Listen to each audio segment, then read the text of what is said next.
오늘 함께 나눌 말씀은요, 우리 열왕기상 13장 20절에서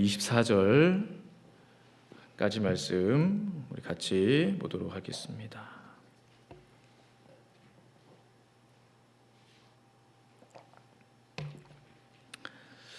열왕기상 13장 20절에서 24절까지 말씀을 우리 찾으신 줄 알고 저와 함께 우리 한 구절씩 교독하도록 하겠습니다. 제가 먼저 읽겠습니다. 그들이 상 앞에 앉아 있을 때 여호와의 말씀이 그 사람을 데려온 선지자에게 임하니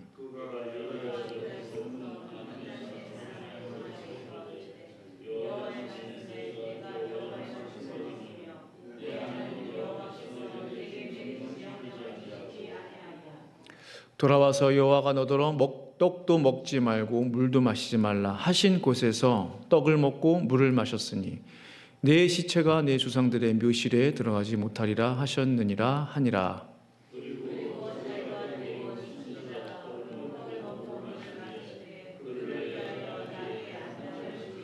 같이 있습니다. 이에 그 사람이 가더니 사자가 길에서 그를 만나 물어 죽이매 그의 시체가 길에 버림받으니 나귀는 그 곁에 서 있고 사자도 그 시체 곁에 서 있더라. 아멘. 제가 한번 기도하겠습니다. 아버지 하나님, 우리가 이 한 시간 주님을 예배하며 찬양하며 또한 주의 말씀을 듣고자 하오니 성령님, 이 시간 은혜를 구하며 나아갑니다. 우리의 수고와 헌신과 땀과 상관없이 값없이 주시는 하나님의 폭포수와 같은 은혜, 놀라운 하나님의 감동하심의 그 은혜, 하나님 허락하여 주시옵소서. 우리를 불쌍히 여겨주시고 긍휼히 여겨주셔서 하나님의 은혜가 넘치는 오늘 예배될 수 있도록 하나님 축복하여 주시옵소서. 예수님의 이름으로 간절히 기도합니다. 아멘. 노라고 말할 줄 아는 그리스도인이란 제목으로 하나님 말씀 증거하기 원합니다. 한때 한국교회에요, 정말 적지 않은 큰 파장을 일으켰던 선한 영향력을 주었던 책 한 권이 있습니다. 노라고 말할 줄 아는 그리스도인입니다. 혹시 이 책 읽어보신 분 계세요? 한 번쯤 보신 분? 예. 이 책의 핵심 내용은요, 우리의 삶에 그 바운더리가 있다는 거예요. 경계가 있다는 거예요. 그러니까 내가 지켜야 할, 그리스도인으로서 지켜야 할 그 선이 있어요. 근데 그 선은 누가 지키느냐? 내가 지켜야 되는 거예요. 주일날 예를 들면은 막 누가 자꾸만 놀러가지고 막 해요. 그때 어떻게 해야 됩니까? 예배 드리고, 사정이 생겼으면 어쩔 수 없지만 예배를 드리고 가겠다라고 나의 그 신앙의 바운더리를 지키는 거예요. 경계를 지키는 거예요. 그러니까 관계가 깨어질 것을 두려워하는 마음 때문에 이번에 같이 놀러 안 가면은 나랑 친구 안 하는 거 아니야? 라는 그런 두려움 때문에 노라고 거절을 못 한다면 어떻게 됩니까? 우리 경계가 무너지는 거죠. 특히 진리에 대해서는 우리가 꼭 우리의 바운더리를 지켜야 할 필요가 있습니다. 관계가 부서질까 봐 거절하는 것에 대해서 두려워하지 마시기를 바라요. 저는 최근에 한 가지 어떤 개인적인 일을 경험하면서 오늘 본문의 말씀이 제 머릿속에 탁 떠오르는 거예요. 그러면서 떠나질 않아요. 꼭 제 모습 같더라고요. 오늘 본문에 등장인물이 총 3사람이 나오는데 꼭 영화 같아요. 영화. 연극의 한 장면처럼. 그 중에 한 사람이 꼭 제 모습 같았어요. 간절히 바랍니다. 오늘 이 말씀이 저에게 주시는 말씀뿐만 아니라 우리 모두에게 주시는 하나님의 말씀 될 수 있기를 간절히 축복합니다. 우선 오늘 본문에 등장하는 첫 번째 인물은 여로보암입니다. 여로보암 들어보셨죠? 여로보암 왕. 사울이 이스라엘의 1대 왕, 2대가 이제 우리 다윗이고 3대가 솔로몬이고. 근데 솔로몬 때 어떻게 했어요? 너무나 우상 숭배하고 죄를 져서 나라가 두 동각이 났잖아요. 북이스라엘, 남유다. 이 정도 다 아시죠? 남유다 왕은 르호보암, 솔로몬의 아들이 이제 다스리게 됐고, 이제 여로보암은 솔로몬의 신하인 느밧이 있어요. 느밧. 우리가 기억하기로 느밧의 아들 여로보암 이렇게 알고 계시는데, 그 느밧이 솔로몬의 신하였거든요. 그 여로보암이 이제 반역을 일으켜서 북이스라엘을 다스리게 되는 첫 번째 초대 왕이 된 거예요. 그 여로보암이 등장합니다. 여로보암은 아주 나쁜 왕이에요. 북이스라엘, 특히 북이스라엘 전체 백성들에게 우상을 숭배하도록 금송아지를 하나는 베델 남쪽에, 하나는 북쪽에 단에 세워놓고 예루살렘 성전에 갈 것 없다. 이 금송아지가 우리를 애굽에서 인도해낸 하나님이다. 이 금송아지를 섬겨라. 그로부터 북이스라엘이 우상 숭배의 나라가 된 거 아닙니까? 하나님 버리고 그 기밀을 이제 제시한 만들어낸 문제를 일으킨 왕이 이제 여로보암 왕이에요. 그 금송아지 우상을 만든 여로보암이 지금 베델에서 우상에게 분향하고 있는 겁니다. 그때 바로 오늘 설교의 핵심 인물인 하나님의 사람이 등장해요. 이 하나님의 사람은 이름이 없어요. 이게 참 이상하지 않아요? 보통 이 정도 나올 정도면은 뭐 이름이라도 한번 나오면 좋은데 무명이에요. 무명의 선지자, 그냥 하나님의 사람, 유다에서 온 하나님의 사람. 그 무명의 하나님의 사람이 우상에게 절하고 있는 여로보암에게 하나님의 말씀을 선포합니다. 그 말씀이 뭐예요? 다윗의 가문에서 요시야 왕이라는 왕이 태어나서 지금 너희들이 분향하고 있는 이 산당, 이 우상의 제사장들이 있잖아요. 그 제사장들이 제물로 바쳐지고 그들의 뼈가 여기서 불태워지리라. 이 얼마나 무서운 말씀입니까? 실제로 300년 뒤에 이 예언은 이루어져요. 성취가 돼요. 요시야라는 왕이 남유다에서 나오는데 정말로 다윗하고 어깨를 견줄 정도로 정말로 신실한 하나님의 왕이었어요. 그가 모든 우상 숭배자들을 쓸어버립니다. 종교 개혁을 일으킨 거죠. 이제 이 하나님의 사람이 다시 말하는 길을, 이 일이 반드시 일어날 것을 징표로 지금 여로보암 왕 당신이 분향하고 있는 이 제단이 반으로 깨어질 것입니다. 그 죄가 쏟아질 것입니다. 그렇게 말하자마자 제단이 깨어지고 죄가 쏟아지기 시작하는 거예요. 그 여로보암 왕이 화가 나는 거예요. 누가 감히 내가 지금 분향하고 있는데, 우상을 섬기고 있는데 누가 나를 막을 쏘냐 하면서 저자를 당장 잡아라 하고 손을 펼쳤는데, 팔을 폈는데 팔이 굳어져 버린 거예요. 내 팔, 이게 안 되는 거예요. 이게 안 돼.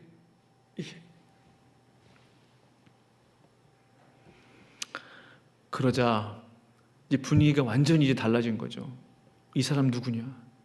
여로보암 왕이 또 사정을 해요. 또 마음이 약해가지고, 하나님의 사람이여 나 좀 고쳐주십시오. 하나님께 기도해서 지금 굳어져 버린 내 팔을 좀 고쳐달라고 좀 기도 좀 해주세요라고 말해요.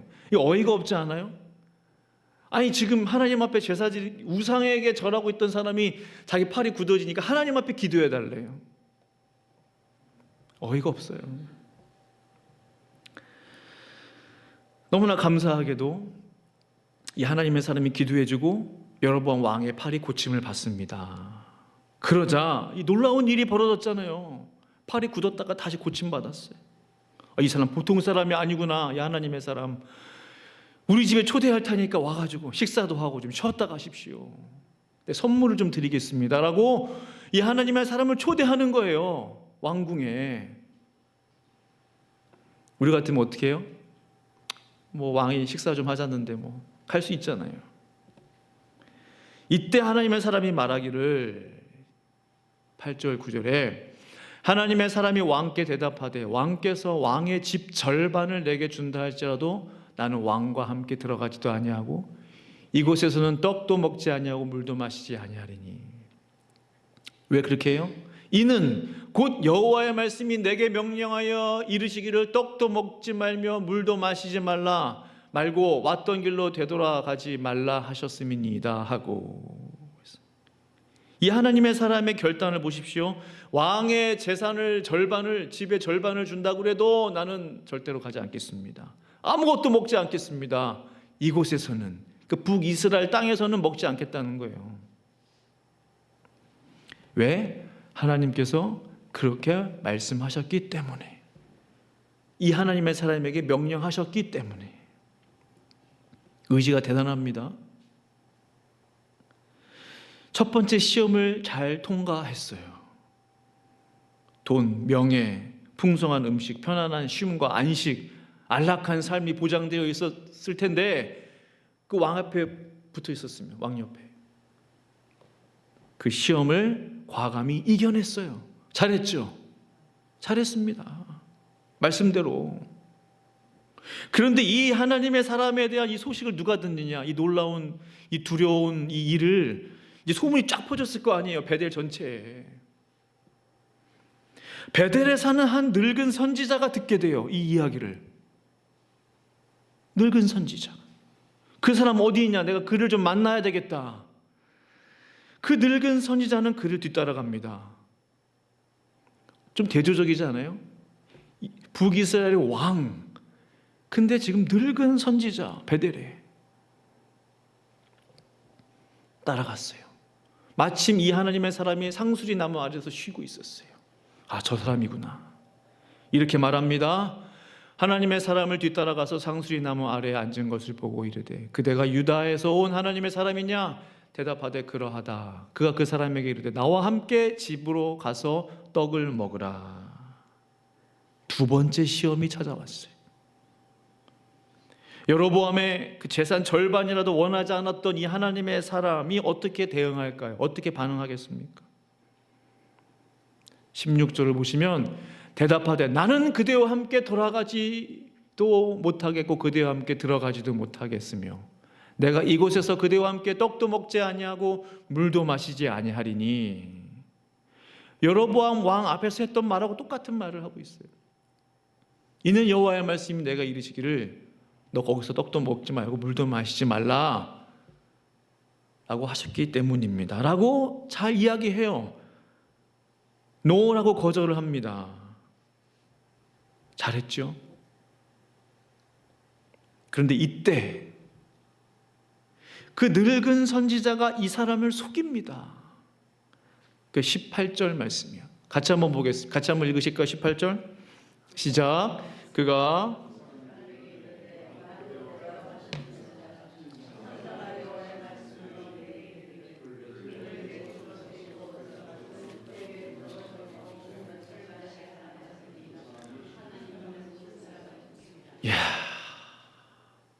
He was lying to him. 그랬더니 그 하나님의 사람은 그 말을 그대로 믿게 됐어요. 그 사람이 그와 함께 돌아가서 그의 집에서 떡을 먹으며 물을 마시니라. 성도 여러분, 너무 이거 허무하게 넘어갔어요. 너무나 쉽게 말씀을 어겼어요. 불과 며칠 전만 하더라도 여로보암 왕 앞에서 팔을 굳게 만들고 앞으로 300년 이상 후에 일어날 일을 예언하고 정확하게 이름까지 예언하고 제단을 깨뜨리고 죄를 쏟게 했던 그 놀라운 하나님의 사람, 한 나라의 왕의 호의도 과감히 거절했던 이 하나님의 사람. 그러나 너무 쉽게 늙은 노인의 이 한 사람의 거짓에 속아 넘어갔어요. 작은 말 한마디에. 그 하나님의 사람은 어떻게 되었나요? 그 집에 쫄래쫄래 쫓아가서 식사 다 마치고 이 노인의 입을 통해서 하나님의 말씀이 선포되죠. 돌아가는 길에 사자가 나타나가지고 이 하나님의 사람을 물어 죽이게 돼요. 근데 먹지도 않아, 잡아먹지도 않아, 물어 죽이기만 해요. 타고 왔던 나귀도 손도 안 대, 그냥 그 옆에 서 있었다고 그랬어요. 이상하죠? 평범한 일이 아니에요. 하나님이 보내신 정말로 하나님의 사자였어요. 심판의 사자. 이렇게 이 사람의 인생이 마무리가 돼요. 끝나게 돼요. 허무하게. 사랑하는 성도 여러분, 우리가 이 하나님의 사람의 이야기를 통해서 무엇을 배울 수 있습니까? 첫 번째, 사람은요, 큰 일이 아니라 작은 일에 넘어진다는 거예요. 작은 일에. 영국 속담에 A small leak will sink a great ship이라고 그런 말이 있어요. 영어 다 잘 아시니까 금방 이해가 되죠. 작은 구멍이 큰 배를 침몰시킨다는 거예요. 커다란 전함을 침몰시키기 위해선 동전만한 한 작은 구멍만 있으면 충분하다. 적의 포탄을 맞아야, 어뢰를 몇 대 맞아야 침몰당하는 게 아니에요. 동전만한, 쿼러만한 작은 구멍 하나만 나도 구멍 도대체 어디서 물을 새는 거 모르면 그냥 침몰하는 거예요. 가라앉는 거예요. 엄청난 이적을 보인 하나님의 사람을 넘어뜨린 것은 여로보암 왕의 그 권력도 아니고 힘도 아니고 그의 군대도 아니었어요. 나약한 힘없는 늙은 노인의 작은 거짓말이었다. 작은 말이 사람을 무너뜨립니다. 지극히 작은 일이 우리를 시험에 빠지게 해요. 사랑하는 성도 여러분, 내 삶에 일어나는 지극히 작은 일들, 지극히 작은 일들이 있어요. watch out 할 수 있기를 바랍니다. be alert 할 수 있기를 바라요. 왜냐하면요, 이 작은 일, 작은 말다툼, 작은 스트레스, 그 작은 순간 그냥 내 신경을 건드리는 그 작은 일을 컨트롤 못하면은 그게 나를 컨트롤하기 시작해요. 나중에는 본질은 작은 일인데 일만 커져요. 문제는 되게 작은데 나중에 감정적으로만 임박해요.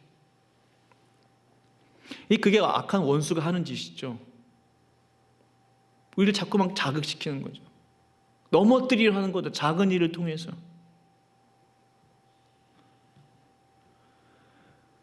아가서 2장 15절 말씀 보시면 우리를 위하여 여우 곧 포도원을 허는 작은 여우를 잡으라 했어요. 포도원을 누가 허물어요? 사나운 짐승 떼들이 와가지고, 늑대 떼가 와가지고 허무는 게 아닙니다. 지극히 작은 여우가 아름답게 가꾸어 놓은 포도원을 허무는 거예요. 내 마음을 흔드는 거예요. 망가뜨려 놓는 거예요. 이 작은 여우를 잡아야 돼요. 갈라디아서 5장 9절은 적은 누룩이 온 덩이에 퍼지느니라. 작던 크던 누룩은 누룩입니다. 그렇죠? 누룩이 많던 적던 누룩은 누룩이에요. 작다고 놔두면 어떻게 됩니까? 그냥 퍼지는 거예요. 잘라버려야 됩니다. 누룩은 잘라버려야 되는 거예요.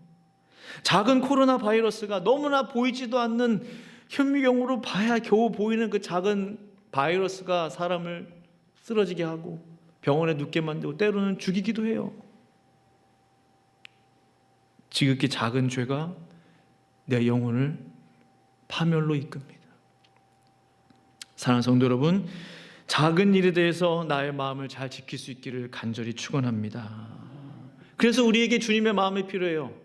항상 주님의 마음을 주시옵소서, 예수님의 마음을 주시옵소서.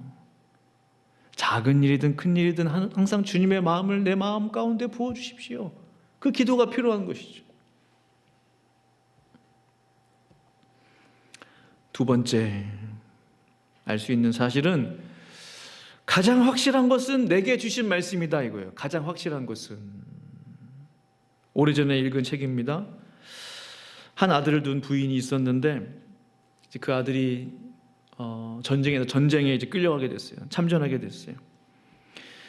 아들을 위해서, 참전한 아들을 위해서 기도해주고 어머니는 그랬겠죠.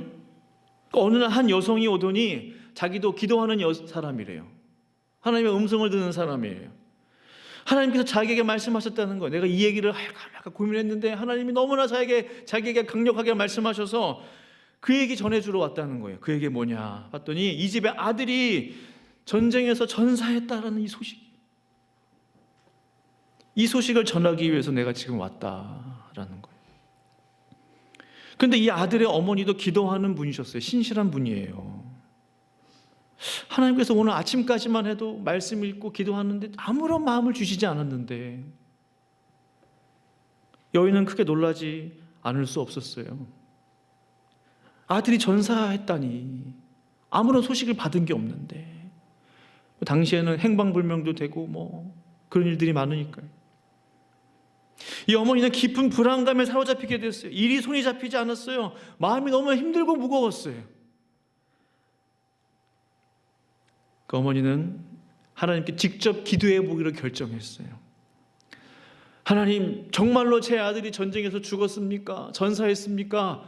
끔찍한 일이 벌어졌나요? 하나님, 저에게 말씀해 주세요. 응답해 주세요. 하나님, 저에게. 저는 그 아들의 어머니잖아요. 아침 저녁으로 기도해왔던 사람이잖아요. 이때 이 어머니의 마음에 드는 한 가지 생각이, 정말로 내 아들이 전쟁에서 죽었다면 이 정말 중요한 일이잖아요. 가장 중요한 일을 그 아들에게 가장 중요한 사람인 어머니인 부모인 나에게 하나님이 왜 말씀하시지 않을까? 정말 사랑의 하나님이시라면, 우리의 하나님 아버지시라면 분명히 나에게 먼저 그 사실을 말씀해 주셨을 것이다 라는 거예요. 그 아들과 아무 상관이 없는 그 여인에게 말씀하시고 정작 어머니에게는 말하지 않는다? 그게 이해가 안 됐다는 거예요. 그러자 곧 마음에 평안함이 몰려오기 시작했대요. 불안감이 사라지기 시작했어요. 하나님의 음성이 아닐 수도 있겠구나. 아들이 죽었다는 마음을 도무지 주시지 않는 거예요. 오히려 마음이 평안해졌어요. 시간이 몇 달 흐른 뒤 전쟁에 참전했던 아들은 제대하여 무사히 집으로 돌아왔다라는 이야기입니다.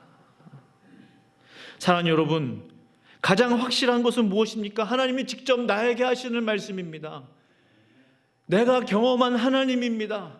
다른 사람이 경험한 하나님, 다른 사람이 들은 하나님의 음성, 간증, 좋아요. 신앙에 도움이 돼요. 그런데요, 정말로 중요한 것은 내가 하나님을 직접 만나야 된다는 거예요. 내가 하나님을 만나야 돼요. 내가. 우리가 결혼을 하더라도 배우자 될 사람을 내가 직접 만나야 그 사람을 알고, 아무리 주변에서 좋은 사람이야, 이만한 사람이 없어,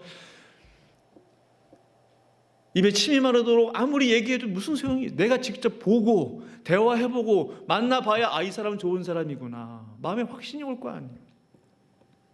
우리 신앙생활도 똑같습니다. 내가 직접 하나님을 만나야 돼요. 내가 직접 기도를 통해서 하나님의 음성을 듣고 응답도 받아보고 내 입으로 기도도 해보고 내 눈으로 성경도 읽어봐야 하나님을 만날 수 있어요. 수동적인 자세로는 결코 하나님 만나기가 어려워요. 정말로 그래요. 신앙은요, 능동적이에요.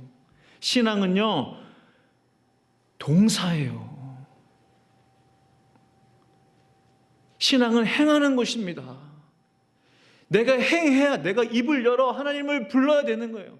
내 눈을 열어 하나님의 역사하심을 보기를 간절한 마음으로 기도할 수 있어야 되는 거예요.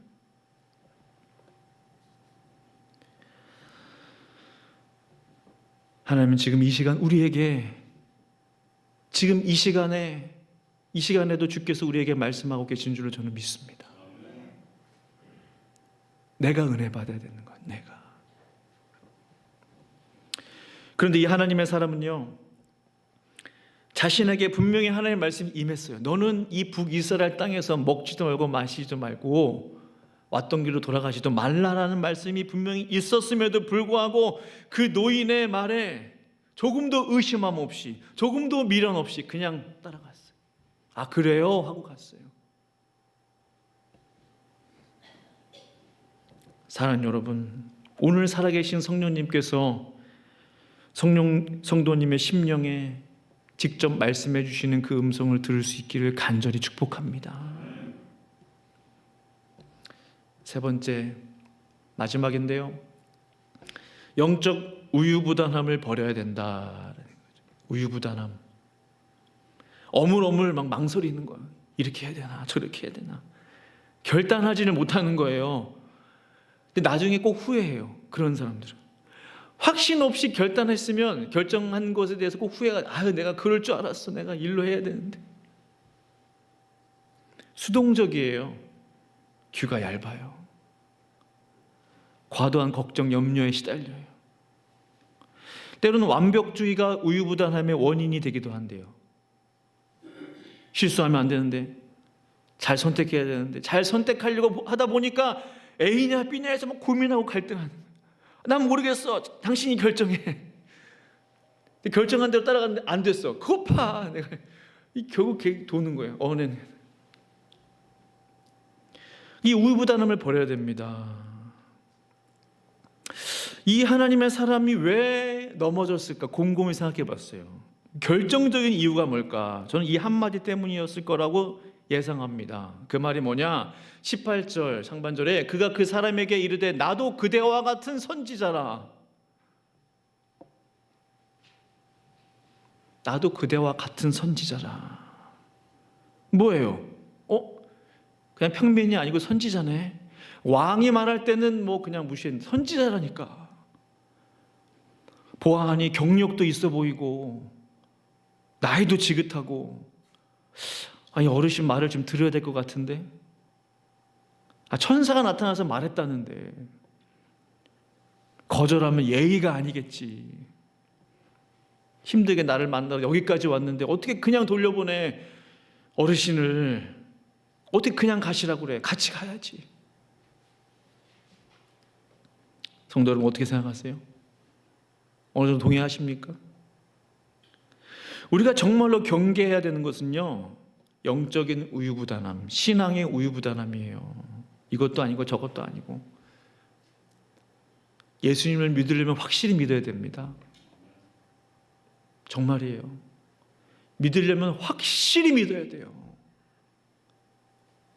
우리 신모사님 아멘 하셨어요. 믿으려면 제대로 믿어야 돼요. 하나님을 감동시킬 정도로 확실히 믿어봐야 돼요.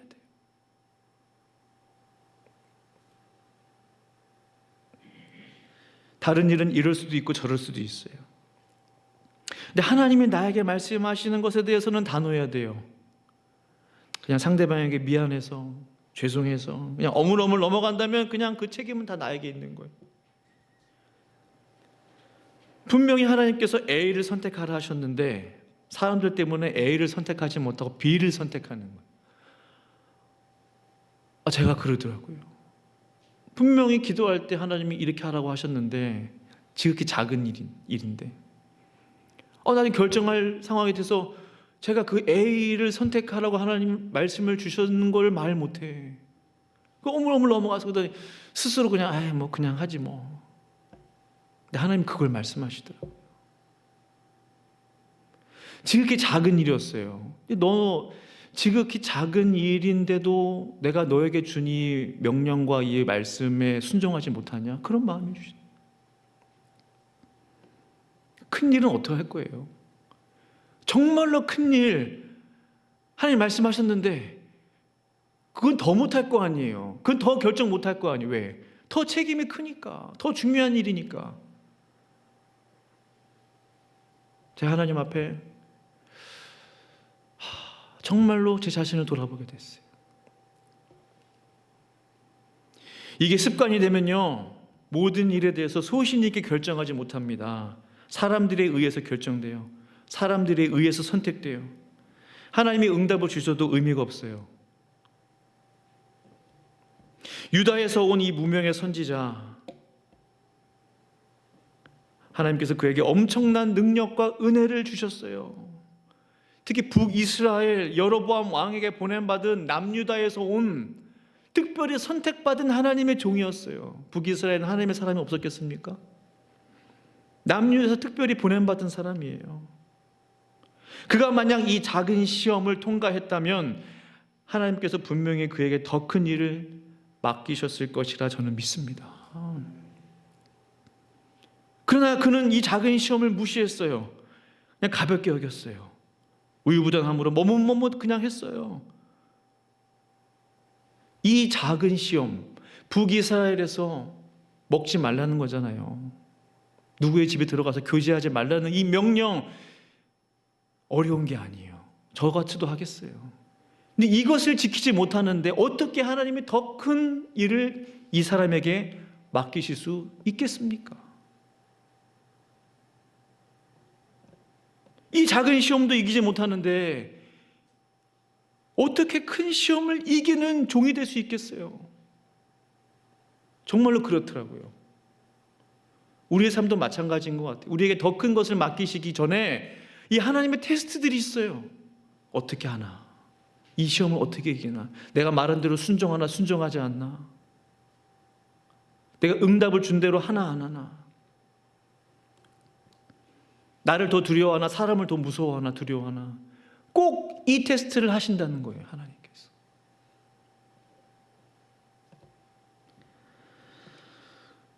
결국 그는 그냥 그대로 인생이 마무리됐어요. 무명의 그냥 하나님의 선지자로. 사랑하는 성도 여러분, 말씀을 마무리하기를 원합니다. 잠언 29장 25절 말씀을 보시면 같이 한번 읽어보겠습니다. 시작. 사람을 두려워하면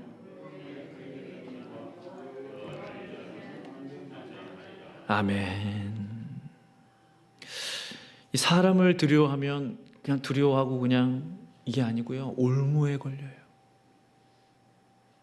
덫에 걸려요. 여호와를 의지하는 자는 그러나 안전해요. In the Lord is kept safe. 저 딱 문장이 너무 마음에 와닿는 거예요. Whoever trusts in the Lord is kept safe. 저기에 하나님을 신뢰하는 것에 내 영혼의 안정감이 있구나. 하나님을 의지하는 것에 안정감이 있구나. 성도 여러분, 나는 누구를 두려워합니까? 나는 누구의 시선을 더욱 의식하나요? 내 인생에서 정말로 중요한 분은 누구예요? 사람입니까? 아니면 하나님이십니까? 사람을 두려워할 것이 아니라 전지전능하신 하나님을 두려워할 수 있기를 간절히 축원합니다. 시편 34편 9절은 이렇게 말씀하고 있어요. 너희 성도들아 여호와를 경외하라. 그를 경외하는 자에게는 부족함이 없도다. 오직 하나님을 경외하심으로 우리의 영혼이 주 안에서 안정감을 누리시고 모든 것에 부족함이 없는 놀라운 하나님의 은혜를 누리시는 저와 성도님들의 삶이 될 수 있기를 간절히 축원합니다. 기도하시겠습니다. 걸어가신 아버지 하나님, 우리 통성으로 말씀 생각하시면서 기도하겠습니다. 걸어가신 아버지 하나님 감사하며 찬양합니다. 주님 영광을 돌려드립니다. 주님 찬양을 올려드립니다. 하나님 아버지, 이 무명의 하나님의 사람, 하나님 아버지, 사람을 두려워하지 않고 하나님을 두려워해서 했습니다. 하나님께서 주신 말씀을 그는 지켰어야 했습니다. 주님, 하나님 아버지, 그 마음을 주님 앞에, 우리의 마음을 주님 앞에 올려드리오니 주님 함께하여 주시옵소서. 주님, 하나님을 두려워하게 하시고 하나님을 경외하는 마음을 허락하여 주시옵소서. 주님 감사합니다. 주님 감사합니다. 주님 감사합니다. 모든 말씀 예수님의 이름으로 기도합니다. 아멘.